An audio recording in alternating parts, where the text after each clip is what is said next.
everyone. Hey everyone. I know I look a little sleepy. I've been doing a lot of reading. I just wanted to come on here and give a little update on where we are with everything. We're still waiting for the default judgment according to the rules of the court. The time has passed where we're supposed to get a default judgment, but I don't know what the court or the judge is doing, but it's kind of just sitting there. We are in process. We're in progress to getting a report, basically explaining what this restitution would mean to the economy. So that it doesn't affect the inflation and it really is a positive impact for everyone. So that should be complete. It's being edited and finalized now. I just submitted it to them earlier this morning. That's why I'm kind of sleepy. But once that it has been reviewed, and all our I's are dotted and our E's are crossed, then it is my hope that the judge will see that this restitution that technically was won in this court case is a benefit for all people, including the main focus, which is the Afro community, the Loc Nationites, the Indigenous, and the Aboriginals. So that's one part of the spectrum that I've been working on. The second part, which is the creating of the currency. We as a people need our own currency. It can be crypto, however, the majority still feels like they want something tangible. And according to the Restitution Act that I've created, that should allow us to have equivalent USD, but we would call it LND, or also known as the Black USD. Having that currency will also boost the economy as well. The land withdrawal in the restitution claim would also bring jobs for a nice period of time, because once you have new land, you have to build, you have to cure it, you know, electricity, plumbing, materials for the buildings and so forth, administrations to keep that straight. So that would definitely boost the economy by bringing jobs here. And it will also lift a lot of families who are in poverty out of poverty with those claims. The 500 quadrillion that has been calculated as the settlement for the over 500 years restitution for the kidnapping during the illegal transatlantic slave trade. What else? Also, it would boost different programs which can help the community with the mental illnesses that they've been crying for help for so long, and it's definitely needed. You can't expect people to function accurately if the mind is not right. And it's only right that we take care. A few months ago, I've mentioned that I have adopted this community. Therefore, I'm making these calls in the benefit of all that it falls under that class of people, which is needed. I mean, how often does a people have to claim I need help and somebody actually physically helps them? Also in that court case, I bring to light the fact that the injustices that are happening in the court system is because the laws, the constitutions, and the Bill of Rights were created to protect one group of people, right? I'm just reading a message. One group of people. So the other group of people who don't have those protections failed to insert their legal framework of protections to protect them against the other side, right? So the injustice has been happening because there was an imbalance of the legal framework for both parties. Only one party did it and the other party didn't. So I have introduced those legal frameworks so that the scales of balance of justice will be balanced. So to make a long story short, I basically present all the solutions that I see as solutions for the things that the community have been boisterous about, and just saying, hey, this is the problem. Hey, if you're going to represent us, this is the issues that we're facing. Another point is that you have so many leaders who are claiming that they will represent you, but none of them actually went through the different programs to see if they actually work for the community. So if I'm in my office and I'm looking at a piece of paper and I say, okay, well, we budgeted this amount of money to fund these programs to help the community, that's fine.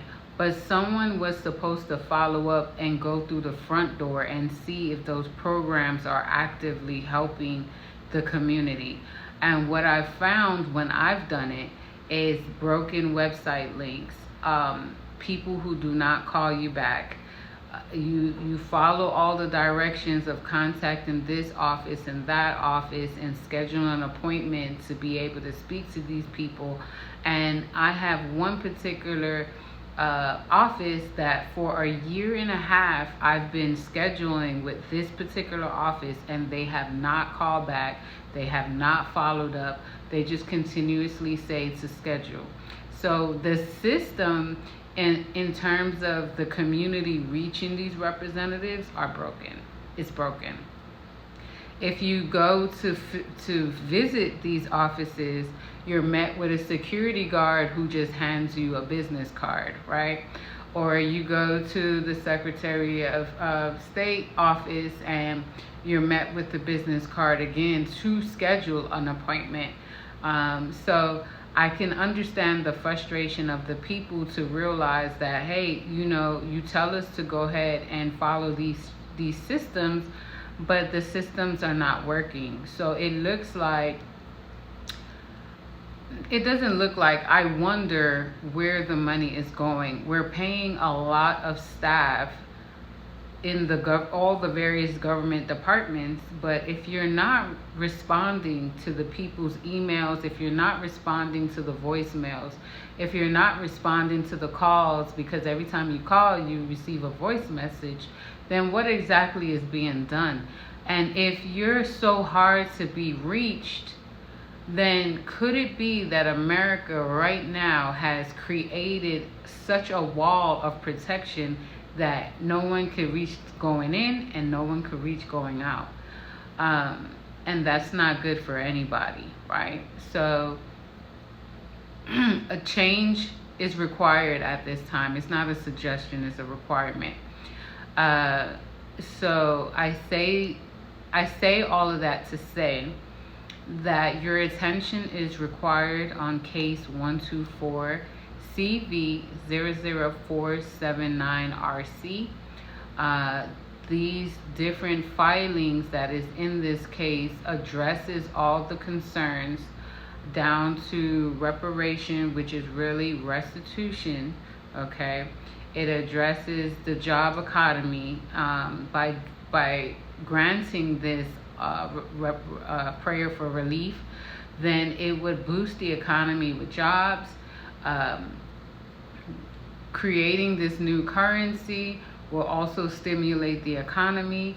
It actually would also be a benefit to the national deficit. We all know that there's a big depression on its way, which can be avoided if we go ahead and finalize this court case and go on to the next step and implementing the solutions that have been presented and created. It also will bring relief to the various countries and islands that are also swamped in debt. There's a plan for that as well. Um, so what I've done is submitted the UCC1 filing. It just tells you that you have a secured interest in this amount.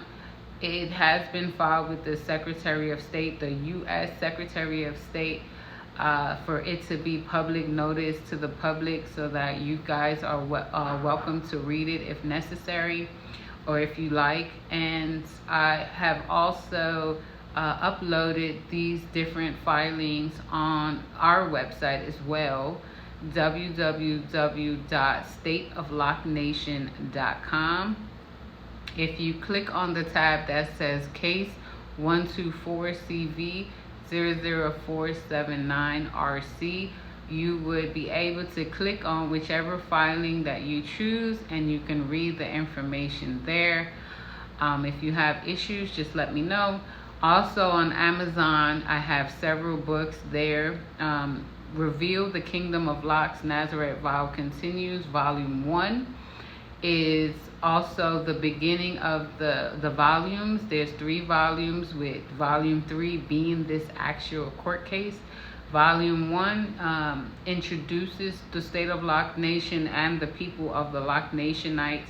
Volume 2 also includes Volume 1 and 2. It is an international court case for ICJ, which will definitely bring the grievances and the attention to those on an international level, right? The International Tribunal.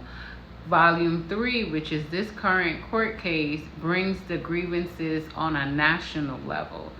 So I know I post a lot of writings or the court case filings, but it's intentional for you to actually read it, because I am not into selling promises. I'm into providing solutions that you can hold me to, right?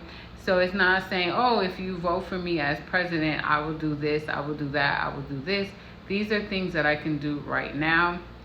Why you don't see me on mainstream media? As you all know, the game of politics is unfair when it comes to independent parties. They just don't cover. They just don't cover it. And you guys wish plenty of blessings on my campaign, but these media people expect to be paid. And if you don't donate to pay these folks, then there's just no media coverage. However, I have been self-funding this court case to make sure that what needs to be done needs to be done.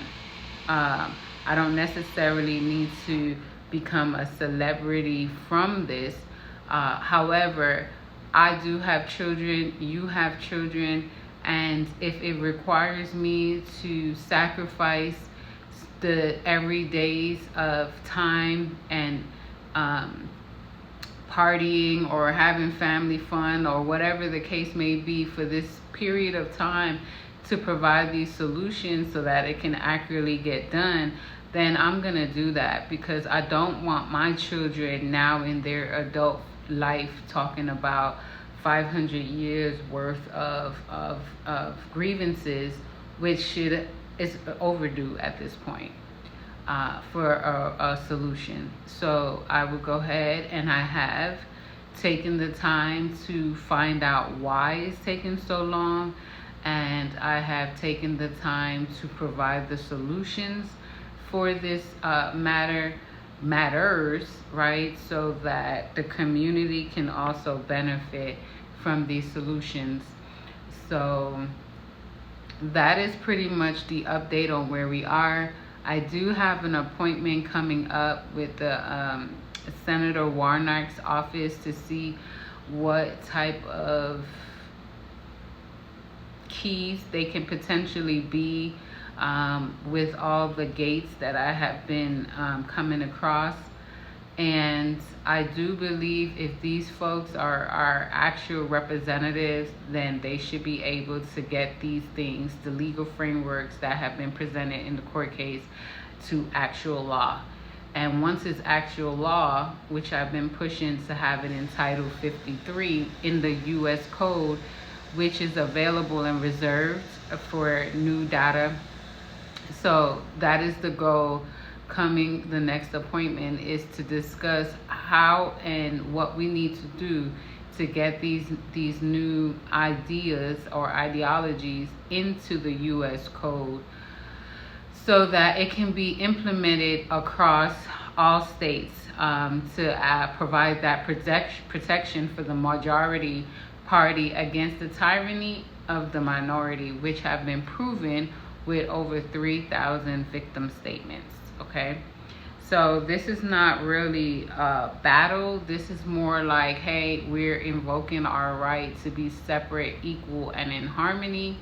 And we apologize for taking so long and being accountable for our part to introduce these laws. However, you too have to be accountable for the historical wrongs that you've done as well. So that's the plan, okay? And I do believe wholeheartedly that when these things are implemented, we should have a huge sense of relief. A lot of families will be able to feed their families comfortably, and a lot of people will no longer be wrongly locked up or going through the legal system and not experiencing the real justice that is supposed to be. Just in my campaign alone speaks volumes on how the rules are not really being implemented, and the rules are not being implemented for a certain category of people. And it has definitely opened my eyes and proven volumes to that fact. So the fact remains that it is a true thing. On paper, these rules look wonderful, but in order for rules to be rules and to work, both parties need to be able to follow them. And unfortunately, the powers that be just are utilizing or abusing their power not to follow them behind closed doors, and that's just unfortunate. However, with consistency, I do believe that all things will change, and I am determined to believe that our legal framework will be in Title 53. So with that being said, I thank you for your attention, and I look forward to seeing your support, and let's go ahead and make America the way that we remember it to be and proud to be a part of. And I am Reverend Dr. Christina Clement, running for 2024 President of the United States of America. Until next time.